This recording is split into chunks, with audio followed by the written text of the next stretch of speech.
About the tip, final prediction, even if you didn't bet it, money line, spread, whatever the case is, who wins this game?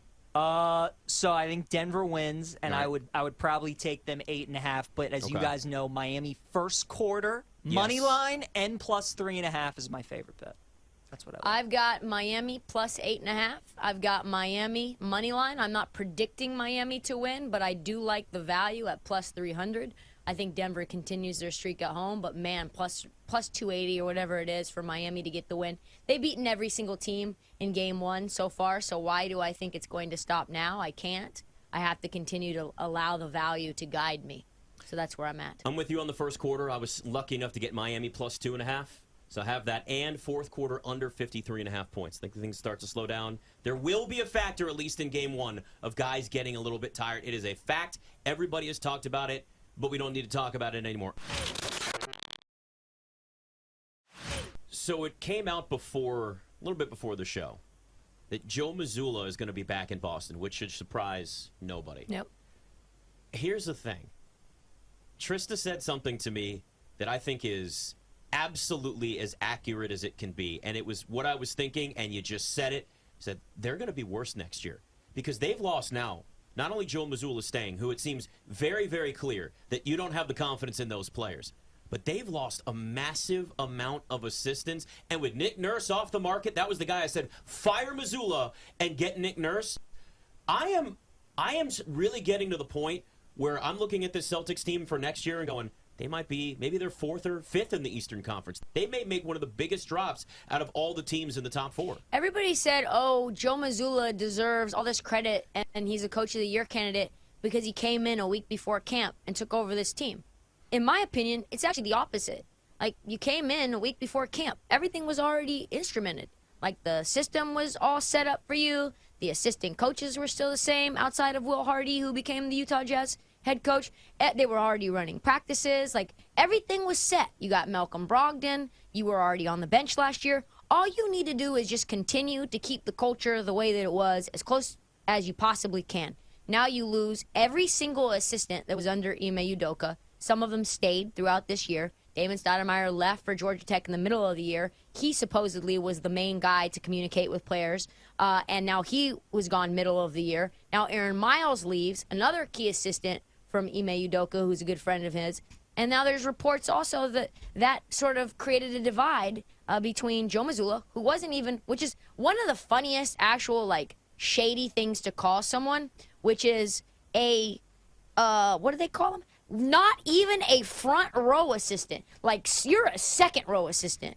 That's how low on the totem pole you are. You don't even get to go on the front row near the team. You're the Walmart brand version of an assistant. You're the guy That's behind everyone who has to raise his hand when he has something to say. Keeps track of the timeouts. Hey, Joe, how many Holds timeouts the we got water, left? That's holds it. the water, gets the towels. Like, so the fact that a second row assistant becomes the head coach, the main guy that gets you to the finals is gone, and all his assistants are staying, who are in the front row, and they don't get elevated, and Brad Stevens elevates them. Yeah, that's going to cause some concern. Now that they're gone, what is the culture that Joe Mazzulla creates? I don't know.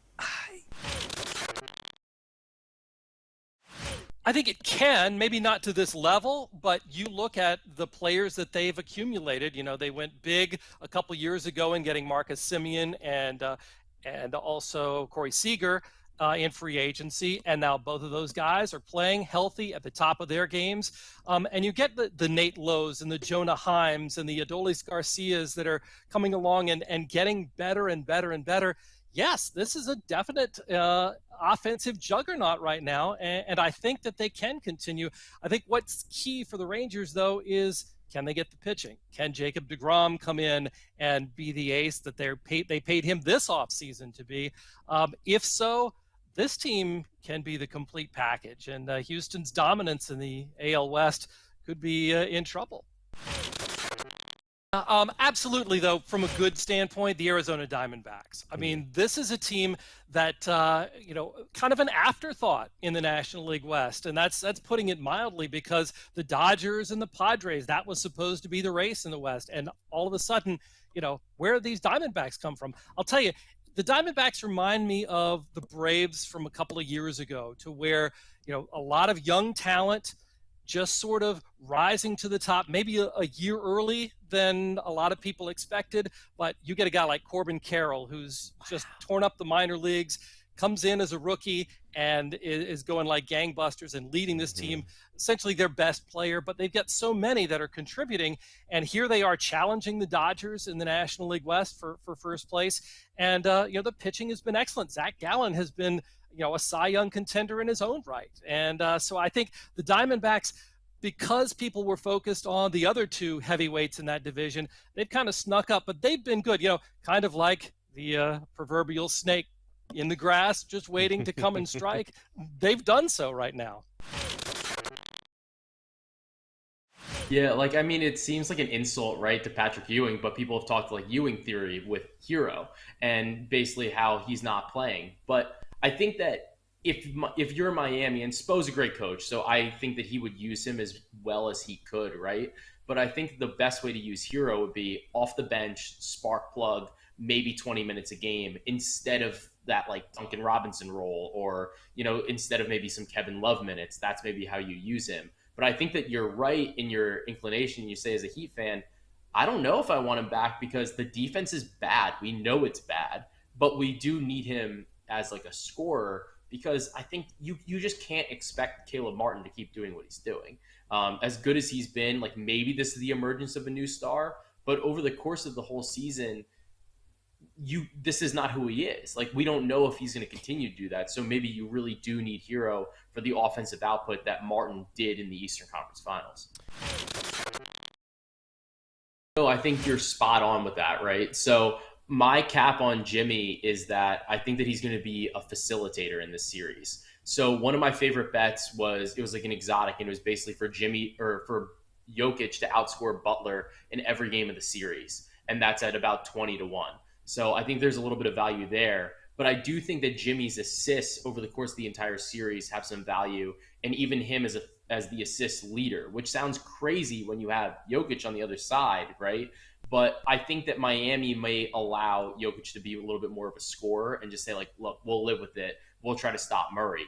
But for Butler, I think that a big thing for Miami is if he's the number one point scorer, I really don't think they can win, because I don't think that he can bring enough to the offense without opening it up for other players. So I think that he's going to do that through, a little bit of dribble penetration, a little bit of pick and roll, and that's going to be his niche. So I like his assists here. I think it's at 5.5, 6.5.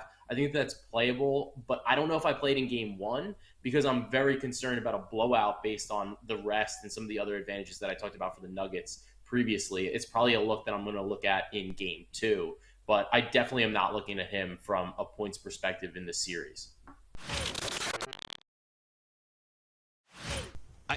This is a lean for me. If you could give me odds, I would say it's probably not the favorite. It's a slight dog. I mean, is it a year-long suspension? That sounds like he's heard more. There's been a lot of other stuff before these Instagram live videos. There is a chance that this is a massive suspension for Ja Morant. Yeah, I think a half a year. I was thinking 50 games. Yeah, 50 games. All right, so let's set the total then at 55.5 games. You taking the under? I think I take the Do we know how many games lead up to the All-Star break? Is it around there? 45? No, it's more it's than usually that. More like. So it'll be like 60-something. So there's not that many games. It's like maybe 1/3 left of the season. Right, middle of February. I wonder if it's that long, up until the All-Star break. I really do. Just a nice, maybe it's a little before that. But Nick, I think it's going to be a while. What do you think the Grizzlies' win total is going to be next year? It's a good question. I mean, we don't know what clearly don't know what the offseason is going to look like. Dylan Brooks will be gone. I mean, what type of additions do they make? Do they go aggressive in the trade market this offseason? This was the real problem. Like, you want to be the villains. Putting aside even the Ja Morant situation, the Grizzlies wanted to be the villains. And then it came back and bit him in the ass. Just like we said on the show time and time again, it's going to bite them. And it's exactly what happened. Do they learn from any of this offseason? Do they get any more mature? Does Steven Adams beat everybody up and throw them in a lake and tell them that they better grow up or he's leaving? and then beating them up again. Like, I don't know what you need to do at this point, but it's a team that was supposed to take that next step this year, right? Like, okay, young team in the playoffs. Let's see them actually make that jump. Denver's now done it. 23 games after the All-Star break is left only. So maybe they suspend him for everything until the All-Star break. That'd be like 60 games. Like 59 games. That's my prediction. Malice in the Palace, it was a rest of the season for Ron Artest. It was how many games for Jermaine O'Neal? Ooh. Like, I'm trying to think if they're going to go and use some of those as like a template, if that's the case. And this is all speculation. We don't know, but you can hear what Adam Silver has to say, and it's certainly not good. It was 25 games, but then it was reduced by 10, so it's 15 games. Oh, 100%. This whole thing, just like it has been contingent on Bobrovsky being the best goaltender on the planet. You know, I threw out the stat earlier. He has saved 19.7 goals above expected. This team is only a +7. So if you think about it, if he's playing as expected, they'd be a minus team, and they would not be able to win. 7 of their last 8 victories have been 1-goal wins.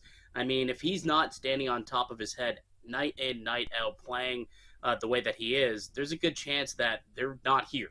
I would actually flat out say that if he was playing average to expectation, there's no chance that this team is here. So I think when you come in against the Vegas Golden Knights, who are favored to win the series and are a pretty good team, very deep team, a team that can shoot the puck really well as well. They I think it was 12% shooting, so they can finish. Unlike some of the Carolina Hurricanes, they weren't really finishing a lot. And you could argue that the big problem was Bobrovsky, and they were tough to do. But I do believe that if the Florida Panthers will stand even remotely a chance to win this series, that guy's got to continue to be on his A game. The favorite, obviously, plus 225 to win the title. Ohio State and Alabama, 6-1. Michigan's 10-1. USC's 14-1. LSU's in at 16. Clemson's 18. I like Clemson. That's the team.